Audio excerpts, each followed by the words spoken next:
नमस्कार, आदाब। Crime petrol city crimes अध्याय के आज के एपिसोड में आप सबका स्वागत है।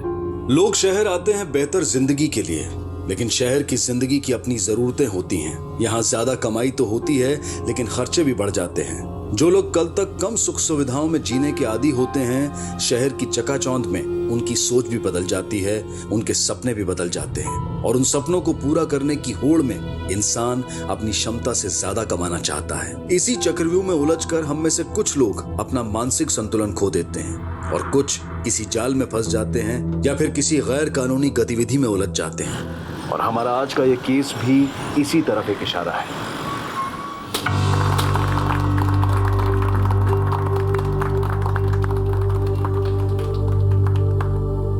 भाइयों और बहनों, आज मुझे आपके सामने ये बताते हुए बड़ी खुशी हो रही है कि आज हम सबकी मेहनत से अहमदनगर के हमारे इलाके में इस पथपेड़ी का उद्घाटन होने जा रहा है। और ये शुभ कार्य करने के लिए मैं यहाँ पर आमंत्रित करना चाहूंगा भवानी साड़ी केंद्र की सरिता मोरे जी को, क्योंकि आज इन्हीं की बदौलत हमारे इस इलाके में हर कोई खुशहाल और सेहतमंद है। इसीलिए तो हम सब लोग इन्हें देवी मानते हैं। सरिता जी, हम सब की तरफ से मैं आपको विनती करता हूं कि आपके शुभ हाथों से इस पथपेड़ी का उद्घाटन करें।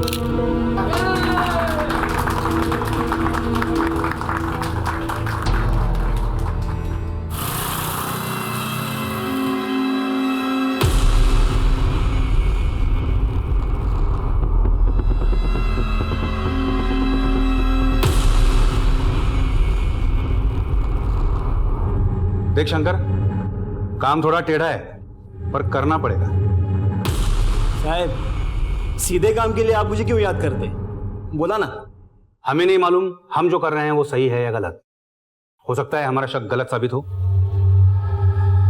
इसीलिए इस काम को करते हुए बहुत सावधानी बरतनी पड़ेगी। एक छोटी सी गलती पूरे डिपार्टमेंट को बदनाम कर देगी, समझ रहे हैं? और इसीलिए ये काम हम तुम्हें सौंप रहे हैं। पण साहेब, काम काय है? 7/12 काढायचा है कसं? म्हणजे कुंडली निकालनी है, उसके बारे में आगे पीछे ऊपर नीचे की सारी जानकारी मुझे चाहिए शंकर। मिल जाएगी ना साहब, काम होईल, टेंशन नहीं। बस ये बता दो कि वरात कोणाची काढायची है? एक साड़ी की दुकान है।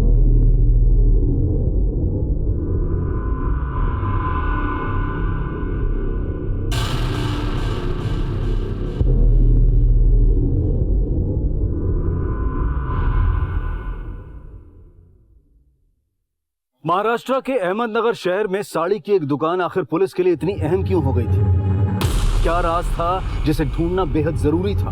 और वो कौन लोग थे जिन पर कार्यवाही करने से पहले पुलिस पूरी सावधानी बरत रही थी? हर एक चीज की कड़ी जांच की जा रही थी, लेकिन सही मायनों में ये तो इस कहानी का अंतिम चरण था। इस कहानी की शुरुआत तो बहुत पहले हो चुकी थी।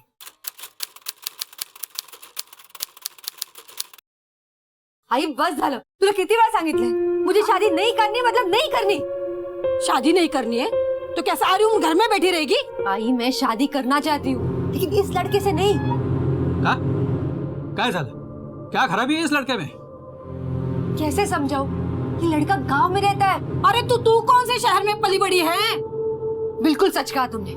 मेरा पूरा बचपन इस गांव में बीत गया, पर मुझे अब मेरी जिंदगी नहीं काटनी यहाँ। आई बाबा, मैं शहर जाना चाहती हूँ, मुंबई जैसे शहर। मैं बहुत सारा पैसा कमाना चाहती हूँ, वहाँ मेरा घर होगा। मैं शहर में रहना चाहती हूँ। मैं उसके लिए कुछ भी कर सकती हूँ। सरिता, भानावर ये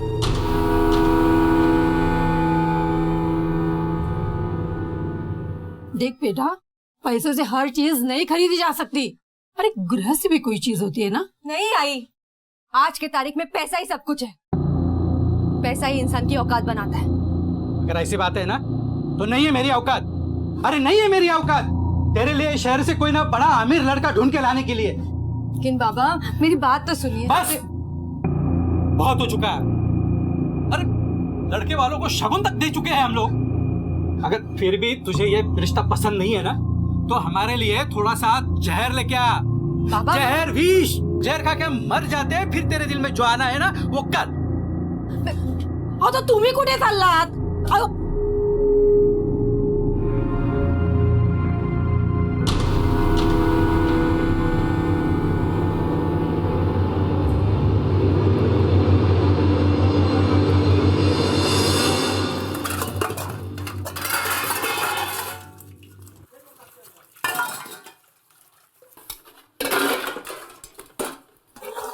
या ना बोलूं समझ में ही नहीं आता इनको। इसे समझो, ऐसे ही दिन काटने पड़ेंगे मुझे। काय झालं सरिता, क्यों इतना शोर मचा रही हो? तो और क्या करूं? एक मोबाइल फोन लाके देने कहा था तुमसे, 1 महीना बीत चुका है, अभी तक लाके नहीं दिया। ये देख रहे हो, कपड़े के साबुन से हाथ में छाले पड़ गए, और तुम्हें उससे क्या? वॉशिंग मशीन क्या मांग ली, जैसे ताजमहल मांग लिया हो। गर्मी से जान जा रही है मेरी। हेयर कंडीशनर नहीं तो एक एयर कूलर तो लाके देते। बात तो ऐसे कर रहे हो जैसे शादी से पहले महल में रहती थी तुम। नहीं ना, इसलिए तो तुमसे उम्मीदें थी, पर तुम्हें उससे क्या? मुझे क्या पता था कि गले में ऐसा निकम्मा इंसान पड़ेगा। देखो सरिता, चिल्लाओ मत, ऊंची आवाज में बात करने की औकात नहीं है तुम्हारी। तुम जैसे इंसान से तो बात करना ही बेकार। काय झालं सरिता? सरिता काय झालं सरिता? क्यों इतना गुस्सा करती हो? ये मेरा गुस्सा नहीं, तुम्हारा जबरदस्ती का प्यार है। मतलब?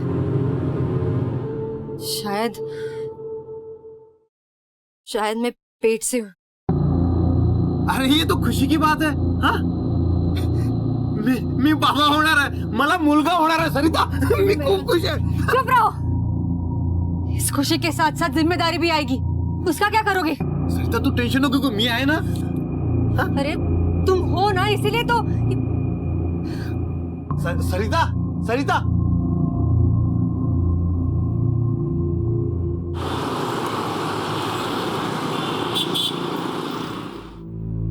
ये देखिए, एकदम नई चीज है। अरे भाई जल्दी देना, पेपर्स, टाइम नहीं है मेरे पास। काय साहेब तुम्ही पण यार, ये ऐसे बोनी के टाइम पे कोई एन्क्वायरी करने आ जाता है क्या? ये साहेब सरकारी नोकरी आहे आमची, कॉर्पोरेशनचं काम आहे। हाँ, तुमची नौकरी थी नौकरी, और हमारा काम उसका क्या? ये देखिए, क्या चाहिए आपको? और बोलिए। ये अच्छा, ये दुकान मालिक का नाम? सरिता मोरे। सरिता मोरे। और तुम कौन हो? राजा मोरे। अच्छा, उनका आईडी प्रूफ चाहिए। वो नहीं अभी इधर। अरे नहीं मतलब क्या चाहिए मेरे को? राजा,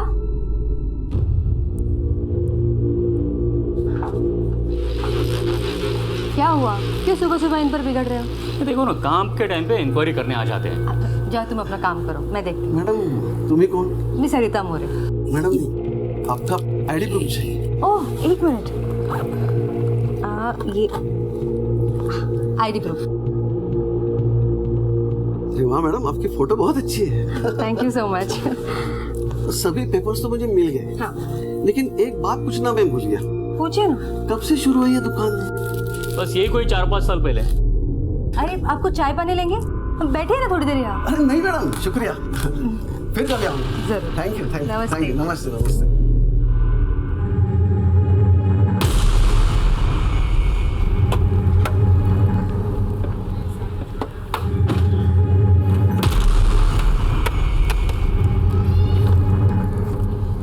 कुलकर्णी, क्या खबर? सर सारे डॉक्यूमेंट्स क्लियर है। और कुछ? नहीं सर, मैंने ठीक से देखा, लेकिन पूरी दुकान में शक करने वाली कोई बात दिखी नहीं मुझे। कुलकर्णी, कई बार हम अपनी आंखों के सामने रखी चीज को भी पहचान नहीं पाते। इनके खिलाफ कोई तो ऐसा प्रूफ होगा जो हमें अब तक नहीं मिला। फिलहाल इन डॉक्यूमेंट्स की ऑथेंटिसिटी को वेरीफाई करो, देखो कुछ मिलता है। ठीक है सर। बीड़ जिले के एक छोटे से गांव में पली बड़ी सरिता सावंत को हमेशा से बड़े शहर का आकर्षण था। बड़े शहर की चकाचौंध में एक खुशहाल जिंदगी उसका सपना था। लेकिन यह जरूरी नहीं है कि हमारा हर सपना सच हो। जिंदगी कभी कभी हमारे सामने कुछ ऐसी पहेलियां लेकर आती है जिन्हें बूझना आसान नहीं होता। सरिता की जिंदगी भी किसी पहेली से कम नहीं थी। पिछले 10 सालों में उसकी जिंदगी में आए इस बदलाव का राज क्या था, और क्या ये साड़ी की दुकान ही सरिता का सपना थी? सरिता मोरे की कहानी ऐसे कई सवालों से घिरी थी, और तभी अहमदनगर में ही इस कहानी का दूसरा अध्याय लिखा जा रहा था।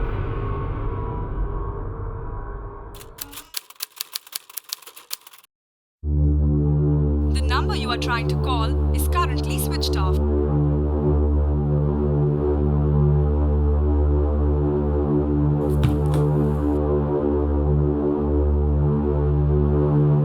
तुझे अभी भी उम्मीद है क्या? इसी उम्मीद के सहारे तो जिंदा हूँ माँ। लेकिन बेटा, इस छोटी उम्मीद पर कब तक जिंदा रहेगी तू? कभी ना कभी तो सच्चाई का सामना करना ही पड़ेगा ना।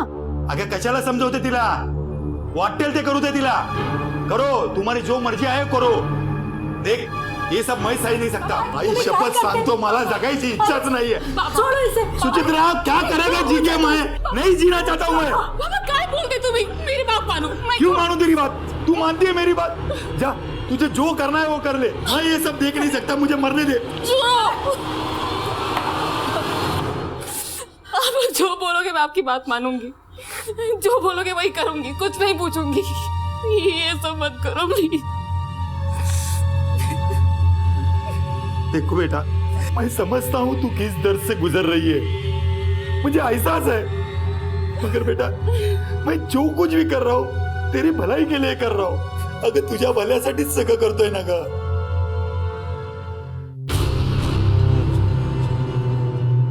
आप बिलकुल चिंता मत कीजिए, तुमची मुलगी आता आमची जिम्मेदारी। हाँ, पर उसे कुछ होगा तो नहीं ना? अरे काका क्यों टेंशन लेते हो आप? हाँ, उसके साथ कुछ गलत नहीं होगा। हाँ, लेकिन मामला थोड़ा पेचीदा है, इसलिए किसी को कानों कान खबर नहीं होनी चाहिए, समझ गए ना? हाँ हाँ। एक काम करिए, 6,000 रुपये जमा कर दीजिए बस।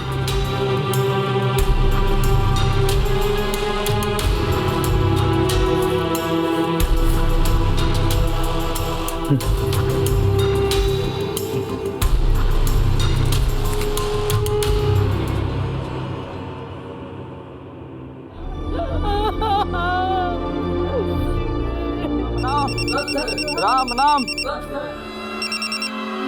हेलो,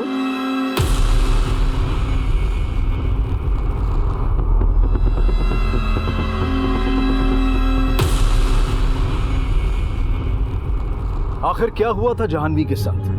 क्यों उसके माता पिता उसकी मौत का कारण बन गए? कौन सा राज था जिसे दबा दिया गया? लेकिन कहते हैं ना कि पाप का घड़ा एक ना एक दिन भरता ही है। मुजरिम चाहे कितनी भी खैर मना ले, एक ना एक दिन कानून की गिरफ्त में आता ही है। इस कहानी में अभी कई मोड़ आने बाकी थे, कई सनसनीखेज खुलासे होने बाकी थे, नए किरदार जुड़ने बाकी थे। काय ग, अजून चपात्याच करतेस? बाकीची कामं कधी करणार आहेस? झालं आणते। झालं आणते, चपात्या घेऊन ये बाहेर. हो.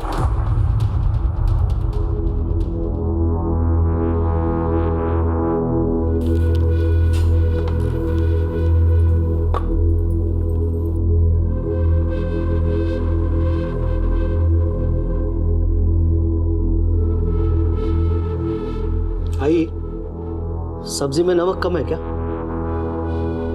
जेवणात लक्ष कुठे असतं हिचं? खाने में नमक कहाँ से होगा? आणि कौन सी मनुष्य घड़ी थी जब ये हमारे घर में आई? ये मनुष्य कहीं मर क्यों नहीं जाती? आई, भगवान के लिए मुझे कुछ बोलने देगी तू? सुनो, तुम दोनों मियाँ बीवी जाके फैसला करो, बात को खत्म करो। दे मीठ आता. ये तू चल चल आता. चल तू ये इकडे. ऐकलंस ना काय बोलतायत ते? अब तू ही बता मुझे क्या करना है. लेकिन सिर्फ नमक की वजह से इतना बड़ा तमाशा करने की क्या जरूरत थी? आरती, आई बाबा जो बोल रहे हैं ना वो बात मान ली तो ठीक है, पर तुझे क्या लगता है वो तुझे इस घर में रहने देंगे? देख, छोटी छोटी बात पर ताने कसेंगे आरती, समझ रही है तू? तो तुम क्या चाहते हो?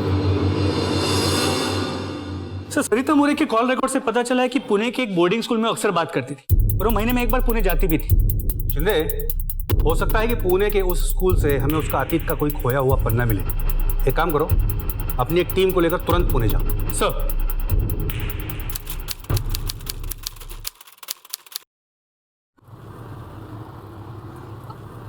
अहो, कुठे चाललोय आपण? तू चल तर. बहुत गलत काम किया मैंने, बहुत चिल्लाया तुम पर. यार मुझे माफ कर दे यार, पण काय करूं, आई भी ना बहुत किटकिट कर रही थी. तर मग आता काय करायचं? गलती की है तो सजा तो भुगतनी होगी ना. मतलब चल सांग. गेलो, हर बार मतलब पूछती है. चल तुला आज नवीन साडी घेऊन देतो. अरे वाह, आज बड़ा प्यार आ रहा है अपने माझी बीवी बायको पर. आहेच तशी. आइए सेठ, बैठिए बैठिए। हाँ, मेरी सर क्या? हाँ, ये देखिए, ये एकदम नई चीज आई हमारी दुकान में, पहली बार आपको ही दिखा रहा हूँ।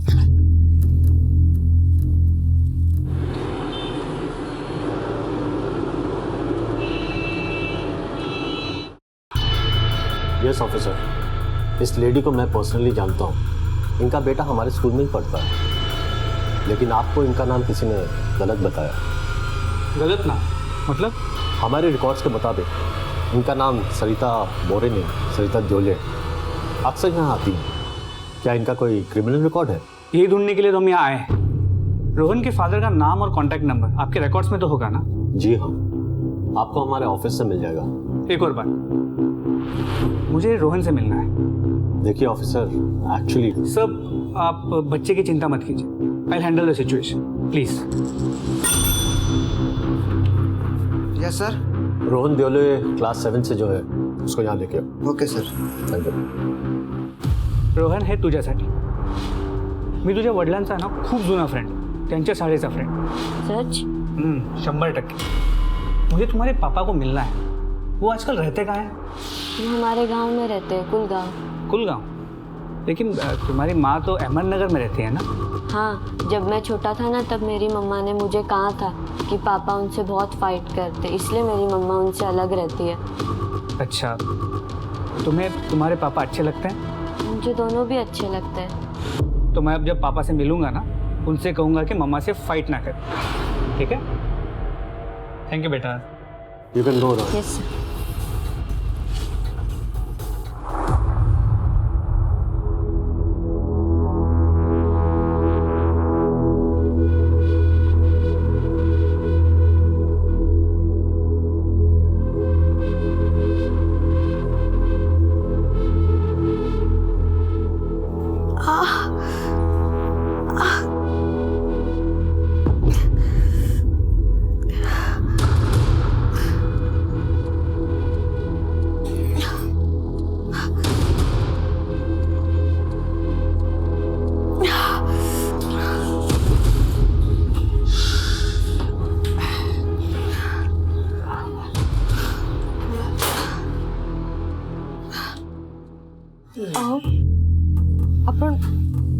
आपण तर दुकानात होतो ना, मग घरी कसं काय आलो?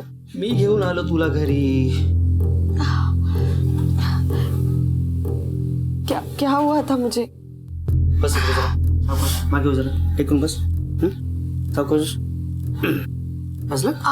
साड़ियाँ देखते देखते तुम्हें चक्कर आने लगा। वो अच्छा हुआ मैं वहां था, नहीं तो वही गिर जाती। मग तुला मी रिक्षात टाकलं आणि घरी घेऊन आलो।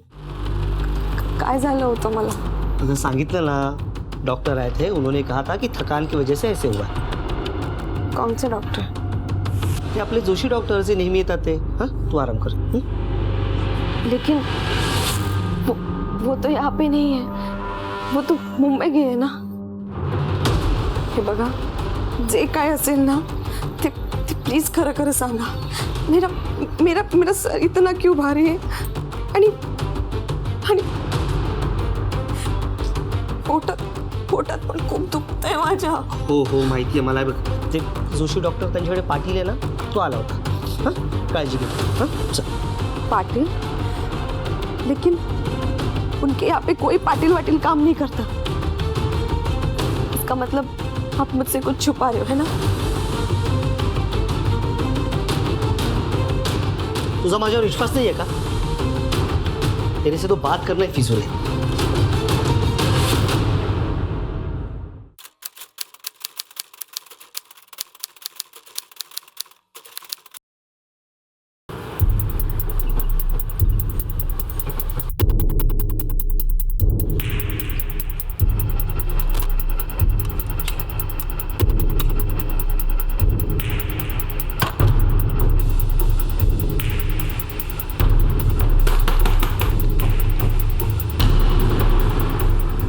लाइट और फैन चालू है, मतलब घर में कोई तो होना चाहिए। चेक करो घर में। सर,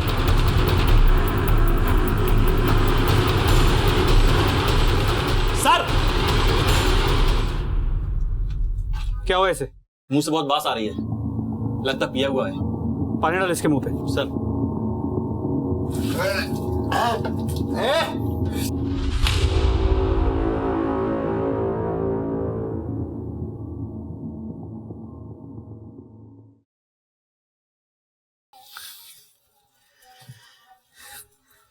मेरी नई नई शादी हुई थी साहब।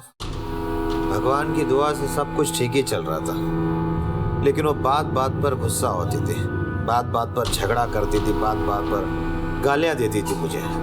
कुछ समय के बाद रोहन हुआ, मैं बहुत खुश था साहब, लेकिन उसे खुशी नहीं चाहिए थी साहब, उसे साहब बहुत पैसा चाहिए था साहब, बहुत पैसा। पैसे चाहिए मुझे, पैसे। पैसे बढ़ाने की अक्ल तो है नहीं, बस आवाज बढ़ाना जानते हो। तुमसे तो बात करना ही बेकार है। बेकार तो तुमने मेरी जिंदगी बना दी है। मेरे बेटे के साथ मैं ऐसा होने नहीं दूंगी, इसे गरीबी में सड़ने नहीं दूंगी मैं उसे। तो क्या करोगी तुम? एवढी जाकड असेल ना, तर जा बाहेर आणि पैसे कमवून दाखव. तुम्हारे सलाह की जरूरत नहीं है मुझे, मैं मेरा देख लूंगी। वैसे भी एक नौकरी देख ली है मैंने। काय? कुठे? हॉस्पिटल में, Shri Ambe private hospital. Nurse का काम है, 7,000 रुपए पगार है। लेकिन तुमने तो नर्सिंग का कोर्स भी नहीं किया ना? इतने तर चुकता तुम्ही। मैंने नर्सिंग का कोर्स नहीं किया ये आप जानते हैं, पर वो डॉक्टर तो नहीं जानता। क्यों? तोंड काय बघताय, जेवा लवकर। नर्सिंग का कोर्स किया है? जी सर। कितने साल पहले? 2 साल पहले। अब कहाँ काम करती हो? साहब वो पिछले साल मेरे को बच्चा हुआ था तो काम छोड़ रखा था। ठीक है, मैं कोर्स के सर्टिफिकेट्स ऑफिस में जमा करवा दो और कल से ड्यूटी पे आ जाना। धन्यवाद साहब, खूब खूब उपकार झाले। मैं ठीक है कोई बात नहीं, कल से आ जाना काम पर। उसके बाद तो साहब उसे पर ही लग गए थे। एक दिन साहब मैंने हॉस्पिटल में एक आदमी के साथ उसे देखा।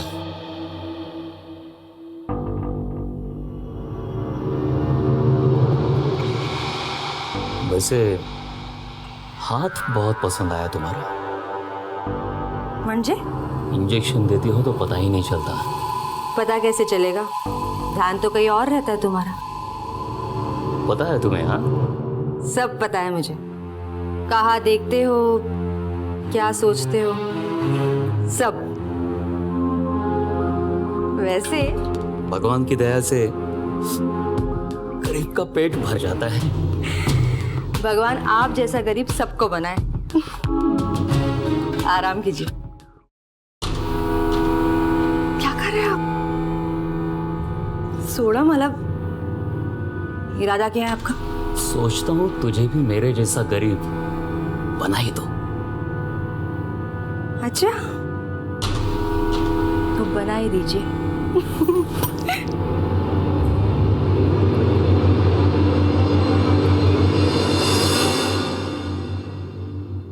उसके बाद साहब वो वहां नहीं रोकी, वो गंदगी मेरे घर तक लेके आए। मुझे तो लगा था तुम पिछले हफ्ते आओगे। ना कोई कॉल, ना कोई मैसेज। क्यों? अरे एक डील के चक्कर में पुणे गया होता मैं। मग झाली डील? मैं जाऊं और डील ना हो, ऐसा कभी हो सकता है भला? पूरे 5 लाख का कमीशन उठाया इस बार। 5 लाख? राजा अब बस हो गया। मैं ऐसे चोरों की तरह चुपके चुपके तुमसे नहीं मिलना चाहती। तो बताओ क्या करना है? मुझे इस घर से बाहर निकालो, मैं तंग आ चुकी हूँ। दम घुटता है मेरा यहाँ। वो इंसान ना ही खुद आगे बढ़ता है और ना ही मुझे बढ़ने देता है। तो छोड़ दो उसे, अगले हफ्ते आता हूँ। सच? तुम्हारी कसम। राजा। सरिता, तो यह है तुम्हारे पैसे कमाने का धंधा? और तुम्हें? हाँ? संतोष, संतोष क्या कर रहे हो? छोड़ा इसे। पहले मुझे शक था लेकिन अब यकीन हो गया कि इसी के साथ तेरा चक्कर चल रहा है। अपना बोरिया बिस्तर बांध, अब निकल मेरे घर से और दोबारा तुम्हारी ये मनु सूरत मुझे मत दिखाना। देख।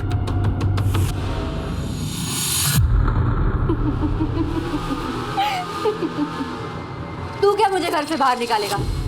2 कौड़ी के आदमी, मैं ही तुम्हारे साथ नहीं रहना चाहती, समझे? चलो राजा, चलो। उसके बाद साहब मैंने उसे मेरे जिंदगी से निकाल दिया। कोर्ट में लीगल प्रोसेस की मैंने डिवोर्स के लिए।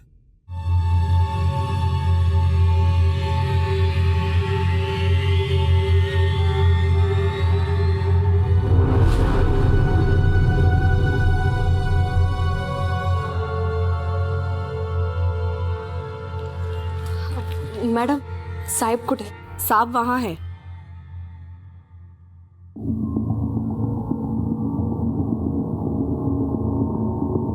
साहेब मला एक कंप्लेंट करायची. कसली कंप्लेंट? साहेब मेरे साथ कुछ गलत हुआ है. गलत हुआ? मतलब?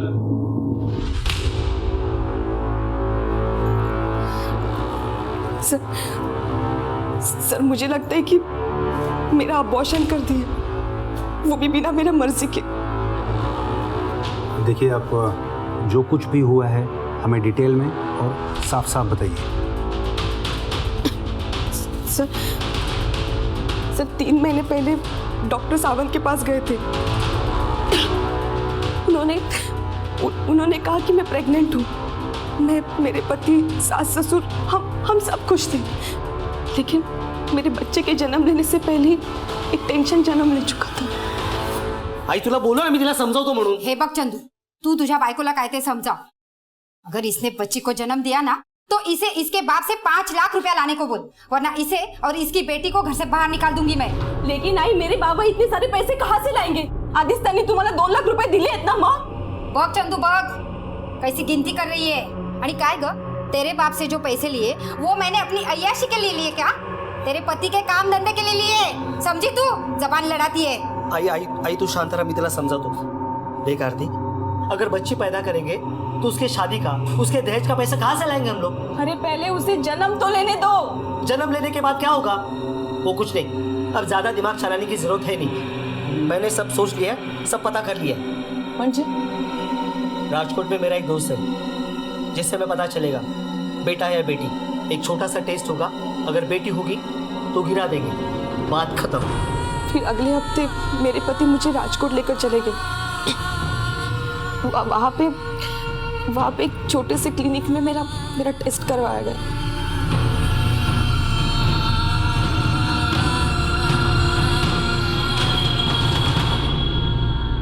क्या हुआ डॉक्टर साहब? जय माता दी.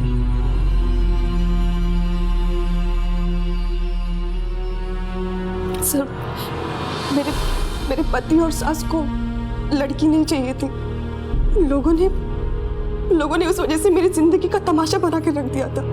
और तो और उन लोगों ने मुझे बिना बताए मेरा अबॉर्शन करवाया. उस वजह से मेरी तबीयत बहुत खराब होती चली गई. मुझे इन्फेक्शन भी हो गया. और उसके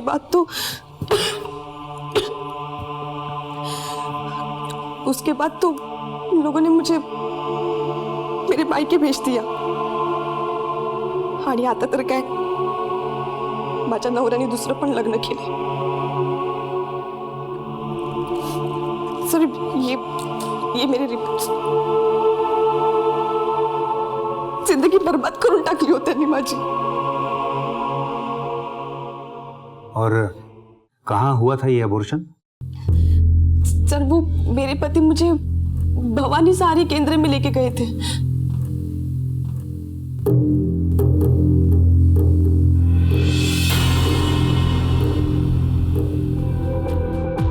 और फिर उसके बाद क्या हुआ मुझे नहीं पता. सर आरती के मुताबिक वो 4 महीने प्रेग्नेंट थी. अगर ये सच है तो फिर एबॉर्शन इलीगल है, क्योंकि ना 2 मेडिकल ऑफिसर्स को कंसल्ट किया गया था और ना ही आरती की कंसेंट ली गई थी. और दूसरी बात, ये आरती का पति चंदू भी उसे लेकर भवानी सारी केंद्र गया था. और ना हो भवानी सारी केंद्र का इस इलीगल अबॉर्शन के साथ कुछ ना कुछ कनेक्शन जरूर है. अपने इन्फॉर्मर्स को काम पे लगाओ. सगळ्या गावात कुणीतरी असा असेलच ना जो सरिता मोरे, सरिता देवळे, डॉक्टर मोरे, डॉक्टर देवळे की सच्चाई को जानता होगा. सर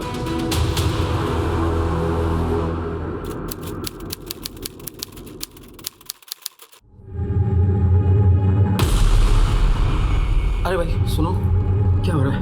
अरे भाई टेंशन मत लो, ऑपरेशन चल रहा है, सब ठीक हो जाएगा.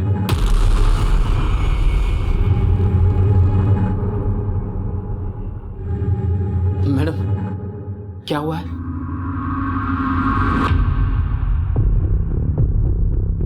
मुबारक हो, बेटा हुआ है आपको. माँ और बच्चा दोनों तंदुरुस्त हैं. आपकी बड़ी मेहरबानी मैडम. अगर आपका दवाखाना ना होता तो ना जाने क्या हो जाता. अरे ये सब तो मेरा फर्ज है. और वैसे भी आपको अच्छी सी मिठाई लानी चाहिए, सबका मुंह मीठा कीजिए। जी मैं अभी लेके आता हूँ। जी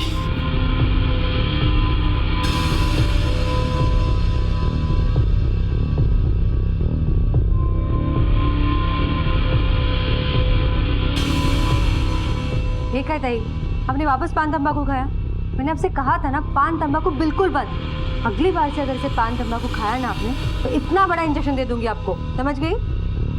डॉक्टरनी मैडम मुंह मीठा कीजिए। अरे दिनकर राव, किस लिए? हमारे बेटे का रिजल्ट है, फर्स्ट क्लास से पास हुआ मेरा बेटा। अरे वाह, बहुत बहुत बधाई हो। पूरा लीजिए। नहीं बस बस। ये सब आपकी वजह से मुमकिन हुआ। उसके परीक्षा के टाइम जब बुखार हुआ था आपने ठीक किया था, तभी ये सब हुआ, नहीं तो नहीं हो पाता। अरे इसमें कौन सी बड़ी बात है, ये तो मेरी ड्यूटी है। सरिता, एमएलए साहब के घर भी जाना है, याद है ना? नहीं हाँ चले? नहीं आप जाइए, मैं 5 मिनट में पेशेंट को देख के आती हूँ। आज देश भर में बेटी बचाओ बेटी पढ़ाओ के इतने जागरूक प्रचार चल रहे हैं, लेकिन कहीं ना कहीं हम अब भी अपने दकियानूसी विचारों से बाहर नहीं आ पा रहे हैं। आज भी अगर लिंग भेद की जांच होती, बेटी जानकर उसे गर्भ में ही मार दिया जाता है, तो ये किसका दोष है? क्या हम इसके लिए जिम्मेदार नहीं हैं? बहरहाल हर बार भवानी साड़ी शॉप का नाम सामने आने पर पुलिस ने अपनी तहकीकात तेज कर दी और एक एक सिरे को टटोलने लगी। डॉक्टर सरिता मैडम, अरे वो तो साक्षात भगवान का दूसरा रूप है। ना जाने कितने लोगों की जान बचाई है उन्होंने।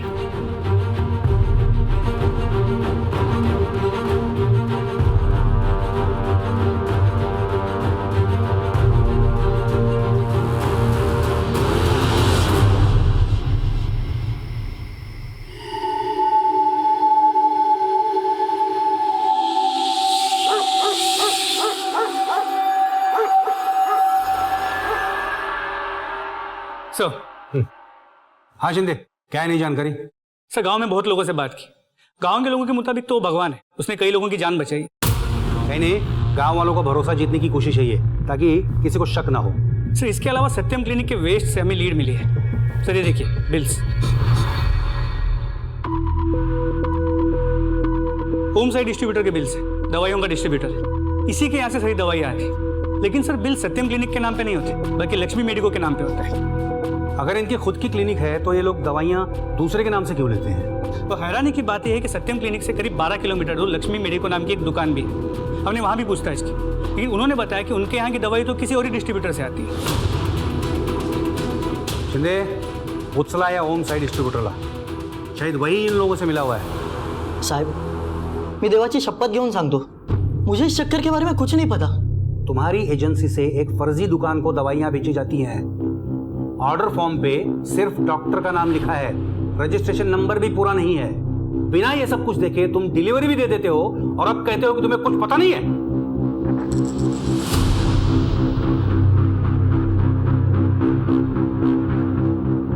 साहब मुझे पता है कि लक्ष्मी मेडिको नाम की मेडिकल की दुकान है, वहां से हमेशा कॉल आता था, लेकिन उन लोग ने हमें कभी डिलीवरी देने ही नहीं दी। वहां से हमेशा एक बंदा आकर डिलीवरी लेकर चला जाता था, तो इसमें शक करने की कोई वजह भी नहीं हुई ना साहब।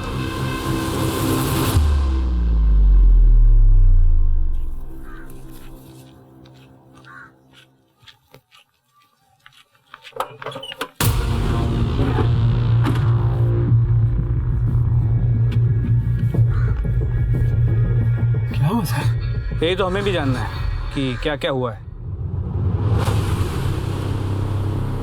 देख यशवंत, तू बाल बच्चे वाला आदमी, अगर कुछ गलत हो गया तो तेरे अस्पताल के मालिक तो बड़े बड़े वकील कर लेंगे, शायद छूट भी जाएंगे, लेकिन तेरा क्या होगा? तू तो सीधा अंदर जाएगा और तेरे बाल बच्चे तो रास्ते पे आ जाएंगे। सपोज सर, मैं सच बोल रहा हूँ, मैं वहाँ बस काम करता हूँ, वो लोग जो कहते हैं वही करता हूँ, इसके अलावा कुछ नहीं करता हूँ सर। यशवंत ये मैं जानता हूँ, कोर्ट में तुम्हारी ये बात कौन सुने? तुम तो 5-7 साल के लिए अंदर चले जाओ। अरे नहीं साहब, मुझे बचा लो, आप जो बोलोगे सो करने के लिए। तो अच्छा एक बात बताओ, इस सत्यम क्लिनिक में कभी किसी की मौत हुई है या फिर कोई परमानेंटली अपाहिज हो गया हो? कुछ याद है तुम्हें? कुछ याद है तुम्हें?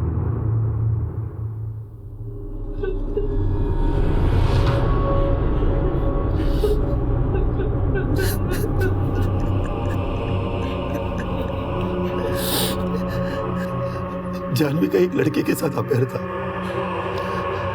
हमें भी उस लड़के से कोई आपत्ति नहीं थी, मगर जैसे ही जानवी की प्रेग्नेंट होने की खबर आई, वो लड़का किसी को बगैर बताए कहीं चला गया। जानवी अबॉर्शन करने के लिए तैयार नहीं थी। उसे यकीन था कि वो लड़का लौट आएगा, मगर वो जब नहीं आया तब हम टूट गए और फिर हमने वो सत्यम क्लिनिक में जाकर चुपचाप अबॉर्शन करने का फैसला कर लिया। लेकिन जानवी की मौत कैसे हुई? पता नहीं साहब, शायद ऑपरेशन के टाइम पे कुछ हुआ होगा। हमें तो सिर्फ लाश ही मिली। तो आपने वहाँ डॉक्टर से कुछ पूछा नहीं? पूछा था, मगर उन्होंने हमको धमकी दी। हमें कहा ये बात अगर किसी को कही दी तो ये बात फैल जाएगी और तुम्हारी इज्जत तो जाएगी, पर से पुलिस के चक्कर में फंस जाओगे। तो हम डर गए साहब, इसलिए हमने किसी को कुछ नहीं कहा। आपने ये सत्यम क्लिनिक की क्यों चुना? 6000 में काम हो जाता है, सस्ता भी है, उसका नाम भी बड़ा था। लेकिन साहब हमें क्या पता था हमारी बेटी। सर, जानवी के माता पिता ने स्टेटमेंट दे दी है। इसके अलावा ये कुछ बर्थ सर्टिफिकेट की कॉपीज है जो हमने कॉर्पोरेशन से मंगाई थी, जो डॉक्टर मोरे ने इशू की, और ये सभी फर्जी है।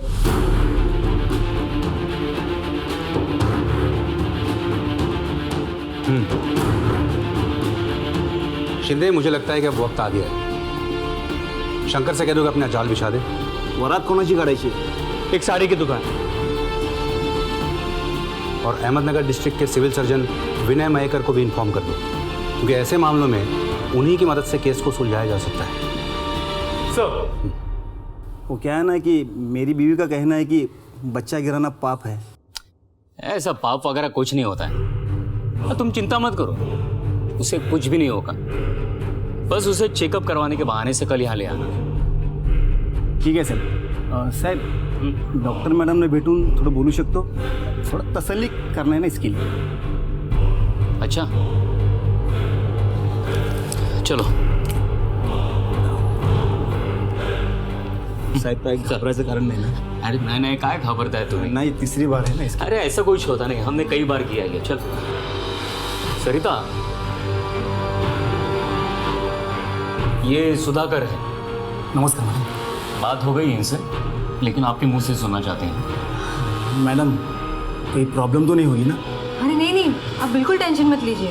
देखिए, आप सिर्फ अपने पत्नी को कल सुबह 8 बजे यहाँ लेकर आइए, बाकी आपका पूरा काम हो जाएगा। हेलो सब शंकर बोलतोय। हाँ बोल शंकर। साहेब, आधा काम तो हो गया। ठीक है शिंदे, डॉक्टर मयेकर को इन्फॉर्म कर दो कल सुबह 8 बजे। सर,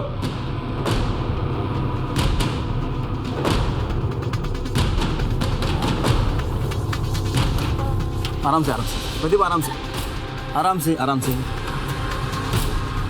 कुछ नहीं होगा प्रदीप, कुछ नहीं।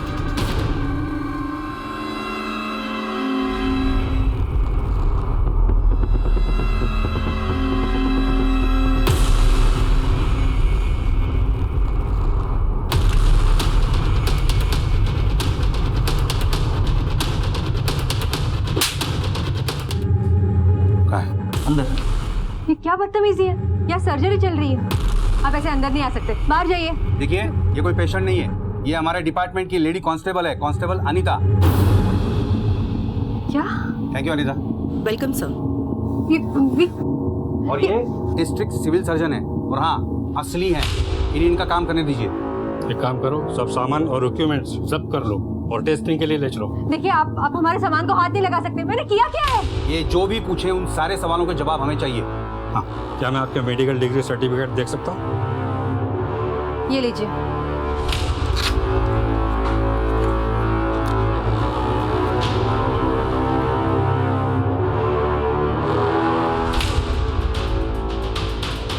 सर, ये सारे सर्टिफिकेट फर्जी हैं।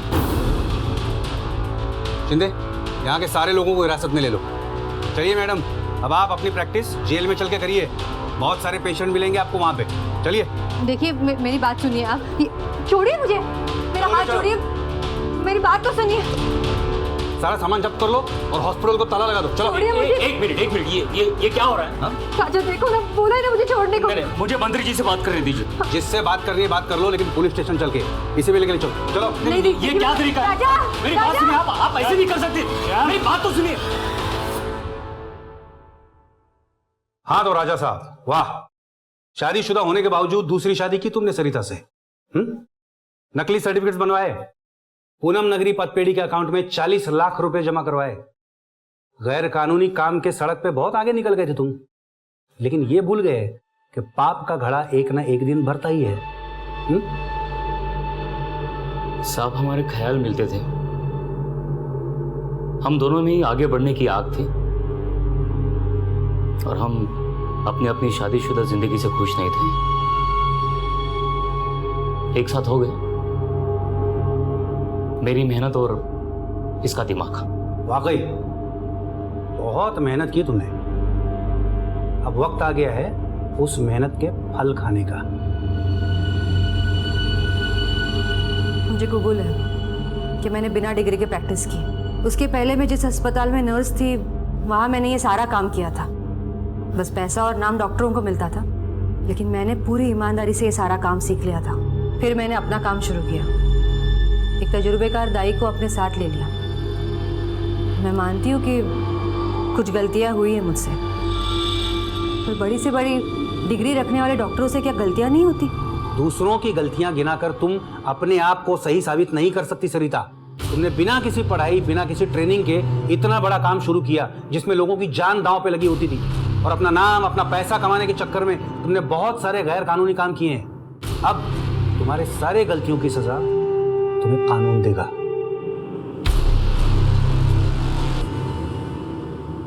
ये जरूरी नहीं है कि हर डॉक्टर फर्जी हो, लेकिन जब सवाल हमारी जिंदगी से जुड़ा हो तो सावधानी बरतना और जानकारी हासिल करना हमारा हक है, जिसे हम अक्सर अनदेखा कर देते हैं। और इसी का फायदा उठाते हैं सरिता और राजा जैसे लोग, और कई मासूम जिंदगियां इस दुनिया में आने से पहले ही खत्म कर दी जाती हैं। सिर्फ पहनावे और रहन सहन में बदलाव लाने से कुछ नहीं होगा, अपनी पिछड़ी हुई मानसिकता और सोच से बाहर आना जरूरी है। देखते हैं हमारे आज के एपिसोड की दूसरी कहानी। जो बेवकूफ घना दिमाग लगावे बेरा है ना, उससे अपने हरियाणा में की कहवे से अटकल पच्चू मने जोकर।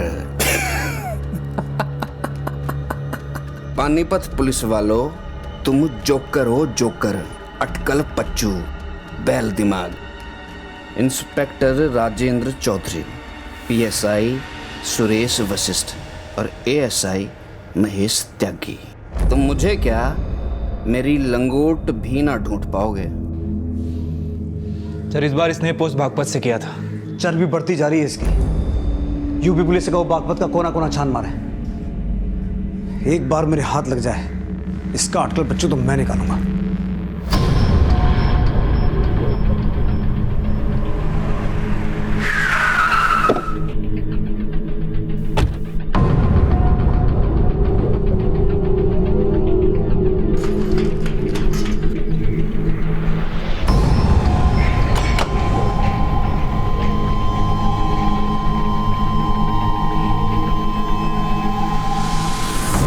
क्या सर, वो बागपत से भी भाग गया? बागपत से वो हरियाणा भी आ सकता है, राजस्थान भी जा सकता है। राजस्थान पुलिस को इन्फॉर्म करो, वो किसी भी तरह हमारे हाथ आना चाहिए। ठीक है सर।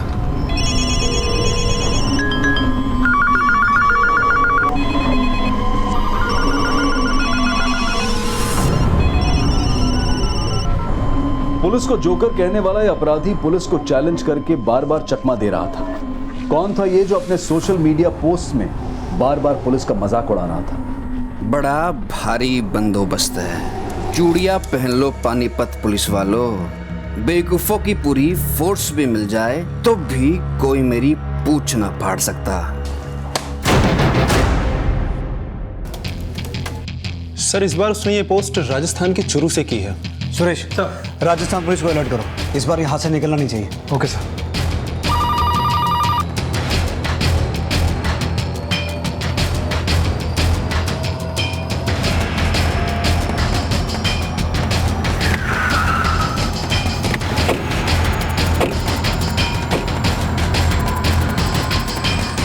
क्या सर वो चूरू से भी भाग गया।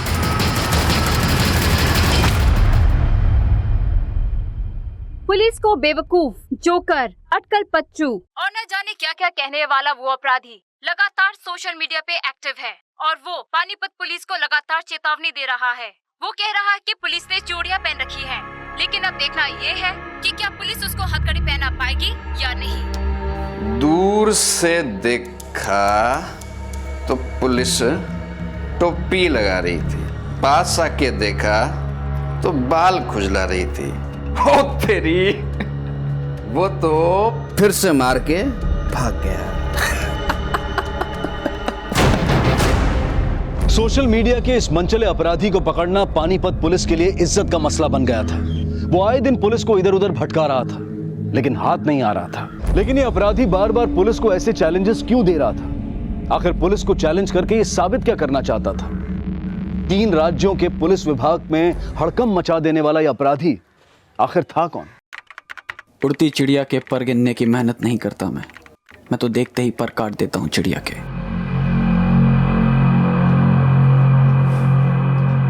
वाह, क्या कमाल लिखते हो। आपकी बातें तो सुन के कोई भी आप पे फिदा हो जाए। फिदा नहीं, फना कहते हैं। जो कह न सके उसको जुबां कहते हैं। वाह, आपकी बातें तो आपसे मिलने की तमन्ना बढ़ा रही है। भैया, माँ बुला रही है, चलिए खाना खा लीजिए। तू चल, मैं आता हूँ, ठीक है? अरे नहीं नहीं नहीं, मुझे पता है आप वापस से इस लैपटॉप पे लग जाओगे। अरे चलिए ना, माँ और पापा दोनों इंतजार कर रहे हैं। तू चल, मैं आ रहा हूँ, बस 2 मिनट में आ रहा हूँ, ठीक है? जल्दी आना। हाँ हाँ। प्लीज एक बार मिल सकते हो? Let's take a break and hope for the best. भैया। हाँ।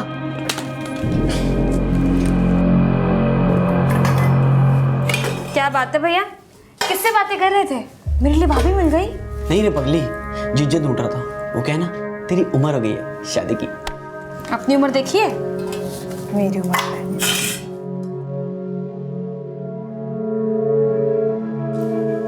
माँ, आज सब्जी में क्या बनाया? आलू गोभी। आलू गोभी? पर मैं तो पनीर।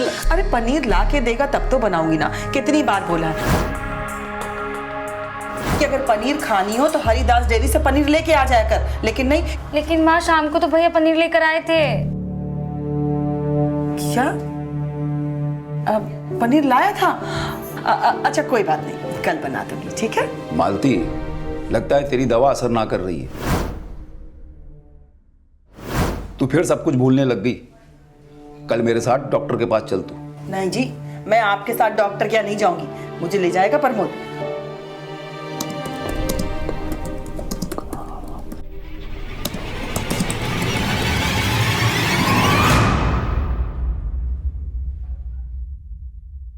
सुरभि, प्रमोद और अपने पापा को बुला ले, खाना तैयार है। लेकिन माँ, भैया अभी तक घर ही नहीं आए हैं। अच्छा, तो मैं भूल गई। प्रमोद अभी तक नहीं आया? नहीं। आप जिस नंबर को डायल कर रहे हैं वो इस समय स्विच्ड ऑफ है। पापा, भैया का फोन तो स्विच ऑफ बता रहा है। अरे बेटा, हो सकता है उसके फोन की बैटरी उतर गई हो। उसके लैब में फोन करके पूछ। जी पापा। जी ठीक है। पापा, वो तो कह रहे हैं कि आज भैया लैब ही नहीं आए। लैब नहीं गया? मालती, आज सवेरे प्रमोद तुझे डॉक्टर के पास लेके गया था ना, और यहाँ दरवाजे पर छोड़ने के बाद वो ऑफिस जाने वाला था। जाने से पहले कुछ बोला प्रमोद? डॉक्टर? कौन डॉक्टर? अरे माँ, भैया आपको डॉक्टर के पास लेके गए थे ना। अरे इस भुलक्कड़ ने कुछ नहीं याद आवेगा। मैं प्रमोद के दोस्तों से जाके पूछता हूँ, शायद उन लोगों ने कुछ पता हो। माँ, आप याद करने की कोशिश कीजिए। भैया आपको डॉक्टर के पास लेके गए थे, फिर कह रहे थे कि आपको घर छोड़ेंगे, उसके बाद लैब जाएंगे। भैया ने आपसे कुछ कहा था?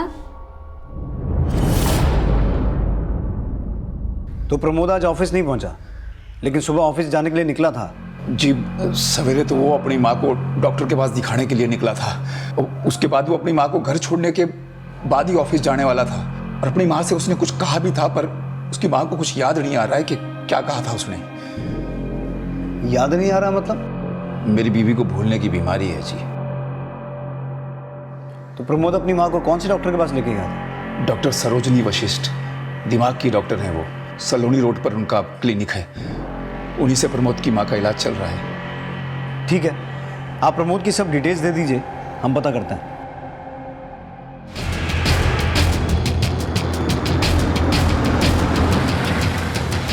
सर प्रमोद हमारे यहाँ लैब टेक्नीशियन है, सुबह फ़ोन करके उसने मुझसे छुट्टी मांगी थी। सर बहुत ज़रूरी काम है, आप प्लीज़ एडजस्ट कर लीजिएगा।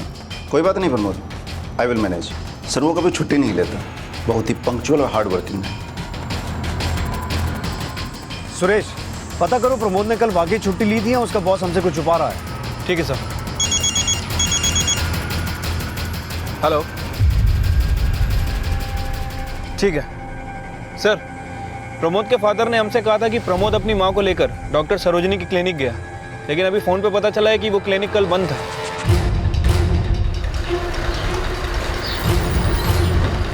वही तो मैं कह रही हूँ कि प्रमोद मुझे कोई डॉक्टरनी के पास लेके नहीं गया था, लेकिन ये लोग कह रहे हैं कि वो मुझे डॉक्टरनी के पास लेके गया था। माँ भैया मेरे सामने आपको ऑटो में क्लिनिक लेकर गए थे। लेकिन क्लिनिक कल बंद था। आपको पता है प्रमोद कल कहाँ गया था? सर जी मैंने आपको बताया था ना कि मेरी बीवी को भूलने की बीमारी से। तो आप में से किसी को कोई आइडिया है कि प्रमोद कल ऑफिस से छुट्टी लेके कहाँ जाने वाला था? हाँ त्यागी। सर करनाल पुलिस को करनाल हाईवे पे एक डेड बॉडी मिली है, उन्होंने उसकी फोटो सारे पुलिस स्टेशंस में सर्कुलेट कर दी है। उसका फोटो इधर भी भेज दो। Okay sir.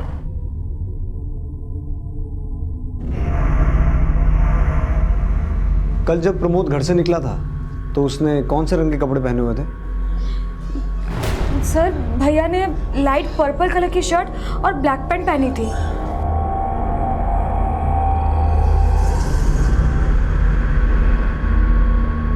सुरेंद्र जी, हमें करनाल हाईवे पे एक लाश मिली है। क्या ये प्रमोद?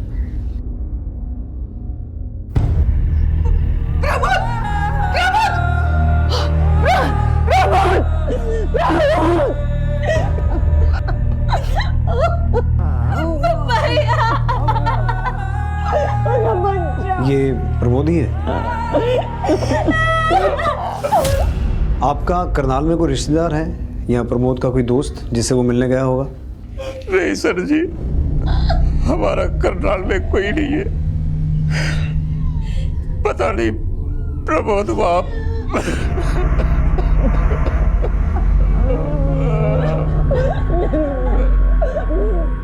ये बॉडी हमारी पेट्रोलिंग टीम को हाईवे के पास पड़ी मिली थी।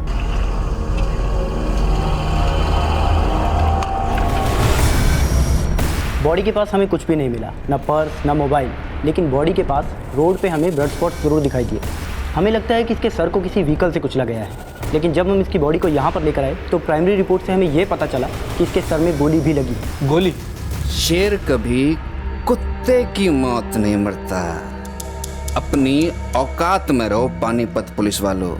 थाने में मच्छर मारो मच्छर, शेर का शिकार तुम्हारे बस का नहीं। प्रमोद की हत्या के 20 दिन बाद पानीपत पुलिस को ये सोशल मीडिया अपडेट्स मिलने शुरू हो गए थे, लेकिन अपराधी हाथ नहीं लग रहा था।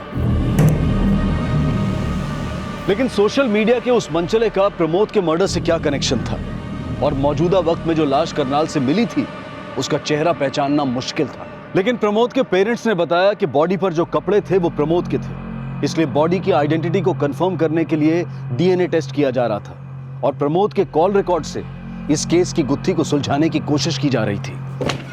सर, प्रमोद का फोन उस दिन करनाल में ही बंद हुआ था और सर उसके फोन से आखिरी कॉल किसी आशीष धूमल को की गई थी। सर ये आशीष समालखा का रहने वाला है और इसका फोन भी रात 11 बजे तक करनाल में एक्टिव था। ये देखिए। तो हो सकता है आशीष उस दिन प्रमोद के साथ ही हो। उठा के लाओ इसे। Okay sir. साहब, प्रमोद मेरा दोस्त था, मैं अक्सर करनाल जाता रहता था। कल उसने फ़ोन करके मुझे करनाल तक की लिफ्ट मांगी थी। मैंने उसे पानीपत से पिक किया और करनाल हाईवे पे छोड़ दिया। वो रात को मेरे साथ पानीपत आने वाला था, बोल रहा था कि फ्री होगा तो मुझे कॉल करेगा, लेकिन उसने कॉल नहीं किया। और जब मैंने उसे कॉल किया तो उसका फ़ोन ऑफ आ रहा था। उसने अपना फ़ोन ऑफ कर रखा था या तूने फ़ोन के साथ साथ उसे भी ऑफ कर दिया? आप यो क्या बोल रहे हैं? प्रमोद मेरा दोस्त था। हमें प्रमोद की डेड बॉडी करनाल हाईवे पे मिली थी और उस रात तू भी करनाल में था। साहब, मैं आए दिन करनाल आता जाता रहता हूँ। प्रमोद को वहाँ ड्रॉप करके मैं अपनी पार्टी के पास आ गया था। कैसी पार्टी? सर, मैं लैब इक्विपमेंट सप्लाई करता हूँ। कल मैं जीटी लैब में था, आप चाहो तो पूछ सकते हो।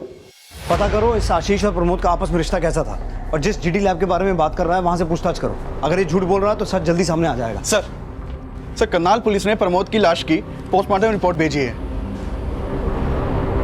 पोस्टमार्टम रिपोर्ट के हिसाब से प्रमोद की हत्या सर में गोली लगने से हुई और उसके सर में कांच के टुकड़े भी मिले हैं। और इस रिपोर्ट में यह भी मेंशन किया हुआ है कि हत्या के वक्त प्रमोद ने बहुत शराब पी रखी थी। सर, इसका मतलब ये हुआ कि नशे की हालत में पहले उसके सर पे कांच के ऑब्जेक्ट से वार किया गया और उसके बाद उसके सर पे गोली मारी गई। अगर हत्या गोली मार के की गई तो फिर चेहरा क्यों बिगाड़ा गया? सर, हो सकता है कि बॉडी की पहचान ना हो सके इसलिए, क्योंकि किलर को डर था कि अगर बॉडी की पहचान हो जाती तो उसे पकड़ा जा सकता था। और सर, वैसे भी ना तो बॉडी के पास हमें कोई मोबाइल फ़ोन मिला है, ना ही पर्स और ना ही और कुछ। मैं कुत्ते भी ऐसे पालता हूँ कि कोई मेरे खिलाफ मुंह नहीं खोलता। जिसको दबोचना है दबोच लो, लेकिन मुझे नहीं ढूंढ पाओगे। मौजूदा वक्त से 17 दिन बाद पुलिस को यह चेतावनी मिली थी और मौजूदा वक्त में पुलिस प्रमोद की हत्या में आशीष की भूमिका खंगाल रही थी। आशीष अपने बयान पर कायम था और अब पुलिस प्रमोद की फैमिली से दोबारा प्रमोद के करनाल जाने की वजह जानने की कोशिश कर रही थी। हाँ, मुझे याद आया। उस दिन प्रमोद और मैं क्लिनिक गए थे। वहाँ क्लिनिक बंद था। फिर वापस प्रमोद ने मुझे घर छोड़ दिया और वो कुछ कह रहा था। क्या कह रहा था? याद करने की कोशिश कीजिए।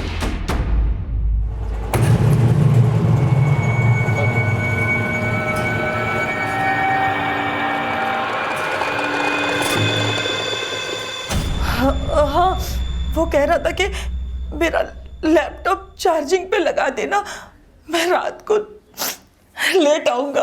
भैया ने लैपटॉप चार्ज पे लगाने के लिए कहा, लेकिन भैया तो ऑफिस लेके जाते थे लैपटॉप।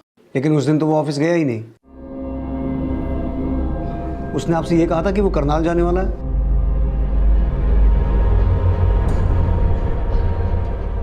साहब, मुझे कुछ याद नहीं आ रहा। अच्छा, पिछले कुछ दिनों से प्रमोद का बर्ताव कैसा था? कोई ऐसी चीज जो आपने नोटिस की हो, आपको अजीब लगी हो? हाँ सर, भैया ना कुछ दिनों से काफ़ी ऑनलाइन चैटिंग कर रहे थे। किससे चैटिंग कर रहे थे? ये तो मुझे नहीं पता सर, लेकिन मुझे लगा था। भैया। हाँ, किससे बातें कर रहे थे? मेरे लिए भाभी मिल गई, लेकिन भैया ने मेरी बात टाल दी। सर, हो सकता है कि भैया की कोई ऑनलाइन फ्रेंड हो जो करनाल में रहती हो। प्रमोद का सोशल नेटवर्किंग अकाउंट किस नाम से था वो बताइए और उसका लैपटॉप लेके आइए। सर, प्रमोद ने अपना सोशल नेटवर्किंग अकाउंट करीब 1.5 साल पहले बनाया था। प्रमोद किस किस के टच में था? मुझे हर एक आदमी की डिटेल चाहिए। जी सर। सर, ये किसी दीपांकर नाम के लड़के से लगातार चैटिंग कर रहा था। एंड सर, लास्ट चैटिंग भी इसने दीपांकर से ही की थी। फिदा नहीं फना कहते हैं, जो कह न सके उसको जुबां कहते हैं। इसके जवाब में दीपांकर ने लिखा कि आपकी बातें आपसे मिलने की तमन्ना बढ़ा रही हैं, और फिर प्रमोद ने रिप्लाई किया, let's take a break and hope for the best. और 2 घंटे के बाद उनकी चैटिंग फिर से हुई और इस बार प्रमोद ने लिखा, ठीक है तो कल मिलते हैं, लेकिन कहाँ? करनाल?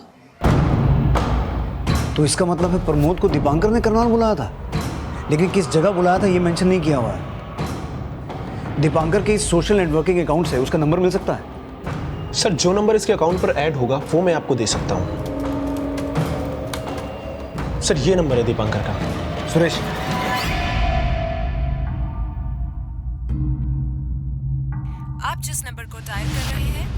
इस समय स्विच ऑफ है। सर नंबर बंद है। ये नंबर सर्विलेंस में डालो, इसके कॉल रिकॉर्ड्स निकालो। मुझे दीपांकर की हर एक डिटेल चाहिए। जी सर। हो सकता है प्रमोद की हत्या में दीपांकर का ही हाथ हो, और ये भी हो सकता है कि प्रमोद की फैमिली इस दीपांकर को जानती हो।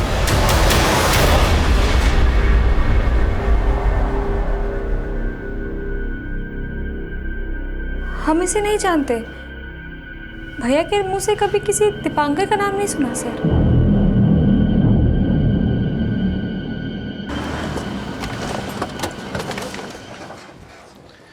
सर दीपांकर का फ़ोन राजस्थान के अलवर के एक एड्रेस पर रजिस्टर्ड है। सर मैंने वहाँ पे अलवर पुलिस को भेजा था। उन्होंने बताया कि उसका घर पिछले 6 महीनों से बंद है। सर दीपांकर और प्रमोद की दोस्ती 2 महीने पहले ऑनलाइन हुई थी, और उसके 1 महीने पहले तक दीपांकर की लोकेशन राजस्थान के कोटा की थी, और उसके बाद उसकी लोकेशन लगातार करनाल की रहने लगी। इसका मतलब है दीपांकर का करनाल में कोई ठिकाना होगा जहाँ उसने प्रमोद को बुलाया था। हो सकता है सर। मैंने कोटा पुलिस और करनाल पुलिस दोनों जगह दीपांकर की फ़ोटो को भेज दिया है। सर ये दीपांकर के कॉल रिकॉर्ड से एक नया नंबर सामने आया है, किसी मधुबाला का है। ये दीपांकर और ये मधुबाला दोनों ही लगातार कॉल एक्सचेंज करते थे। मधुबाला कौन है ये? सर मैंने इसके बारे में पता किया है। कोटा के हॉस्पिटल में नर्स है और वहीं हॉस्टल में रहती है।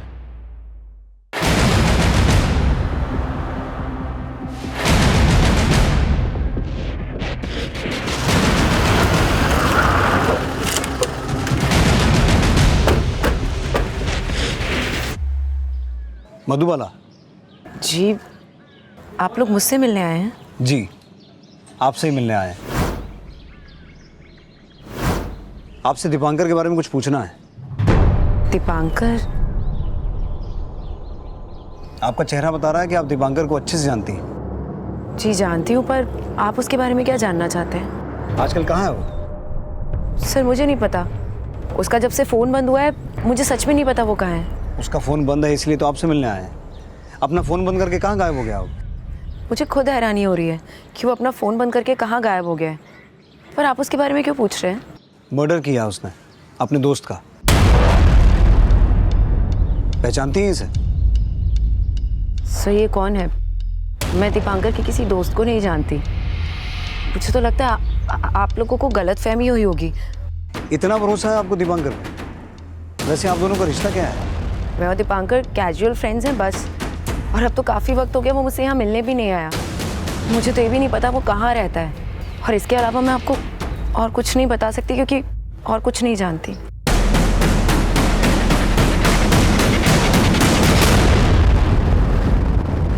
सुरेश सर, इस लड़की मधुबाला की पूरी डिटेल निकालो। मुझे ऐसा लगता है ये हमसे झूठ बोल रही है। ठीक है सर। आप जिस नंबर को डायल कर रहे हैं वो इस समय स्विच ऑफ है।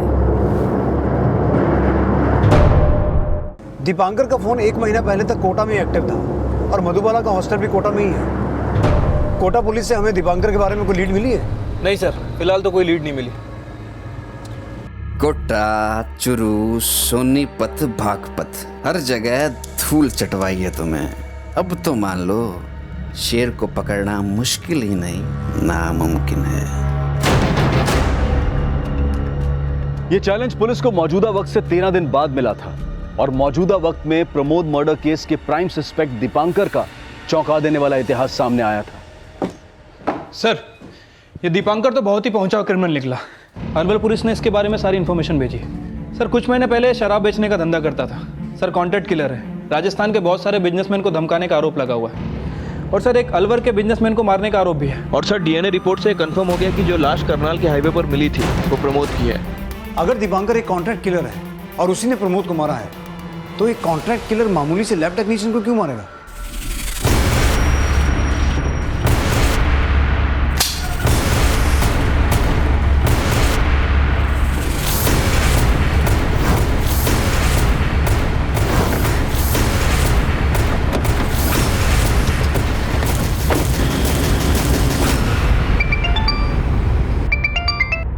हाँ सुरेश। सर करनाल पुलिस ने दीपांकर के उस ठिकाने का पता लगा लिया जहां दीपांकर पिछले 1 महीने से करनाल में किराए पर रहता था।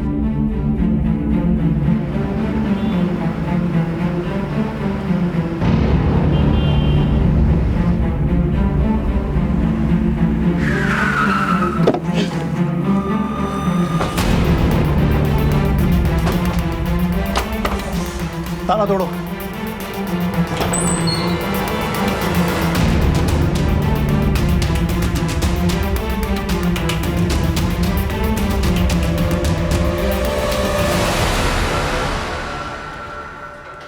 सर, कांच पे खून के धब्बे भी हैं। मुझे लगता है प्रमोद का मर्डर यही हुआ है। सुरेश, इन कांच के टुकड़ों पे जो ब्लड स्टेन्स हैं, इन्हें प्रमोद के ब्लड ग्रुप से मैच करवा के देखो, और इस जगह से लेकर हाईवे की वो जगह जहां प्रमोद की डेड बॉडी मिली थी, पूरे रास्ते में पूछताछ करो। ठीक है सर। शर्मा जी, इस घर के मालिक को बुलाइए। जी साहब। आपने बिना पूछताछ के ये घर दीपांकर को किराए पे दे दिया? सर, दिखने में तो बहुत ही भोला भाला लगता था वो। मुझे बिल्कुल नहीं पता था कि दीपांकर क्रिमिनल भी है। इसे पहचानते हैं? नहीं सर। प्रमोद नाम है इसका। 12 सितंबर की रात एक करनाल आया था। इसका यहाँ आना जाना था? सर, मैंने कभी ध्यान नहीं दिया।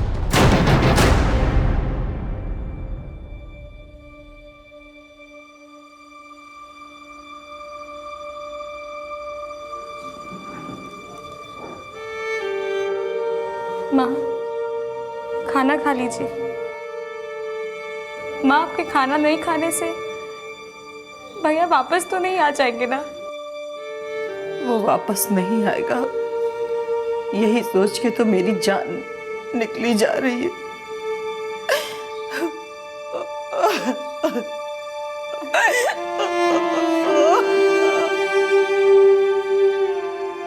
प्रमोद के परिवार की आर्थिक स्थिति काफी कमजोर थी। प्रमोद के अलावा घर में कमाने वाला कोई नहीं था, और उसके जाने के बाद यह परिवार काफी नाजुक हालत में आ पहुंचा था। लेकिन सवाल यह था कि प्रमोद जैसे लैब टेक्नीशियन की हत्या का दीपांकर से क्या कनेक्शन था? प्रमोद की हत्या का मोटिव क्या था? क्या दीपांकर ने प्रमोद को मारने की सुपारी ली थी? लेकिन किससे?